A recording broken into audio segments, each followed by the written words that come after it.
და როდისთვის უნდა გაიხსნას? ვერ გეტყვით, არ ვიცი. ან ვინ უნდა გახსნას, არც მაგაში ხართ ინფორმირებული? ან ვინ უნდა გახსნას, ეს არის ის? ბატონ მიხეილ სააკაშვილს დადახტეთ? კი. და იმიტომ გაციეთ ეს მაიწერები, ხა? შენი ხანია რაც ეს სამუშაოები მიმდინარეობს? სამუშაოს აწარმოებს შპს პრომეთი. ანუ გამგეობის დაფინანსებით არ ხდება კერძო არა, ეს არის სახელმწიფო ტენდერი, სახელმწიფო შესყიდვების შესახებ გამოცხადდა. ხარაგაულის მუნიციპალიტეტში შედგა ტენდერი, მოვიგე ტენდერი და დავიწყე მუშაობა 2012 წლის 8 აგვისტოს. ის რომ საჩვენებელია ყველაფერი, მოწმობს ბაქრაძის ჩამოსვლაც.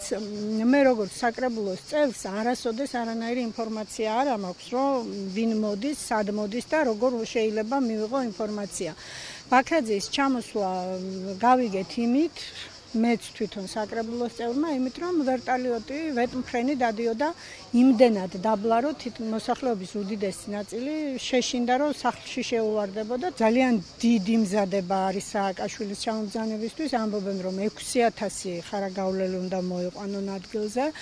გუშინ საკრებულოს თავმჯდომარესთან იყო ძალიან ფართომასშტაბიანი შეხვედრები, როგორც წარმოების ხელმძღვანელების, ისე საკრებულოს ნაციონალური დეპუტატებისა, რომლებიც ალბათ უზრუნველყოფენ იმას სოფლებიდან ვინ უნდა ჩამოვიდეს, მაგრამ ის რომ რიგითი მოქალაქეებმა ეს იცოდნენ და მოსახლეობის რიგითმა ნაწილმა ეს იცოდეს, ეს არ არის, არავინ არ არის ინფორმირებული, ყველა ჭორის დონეზეა.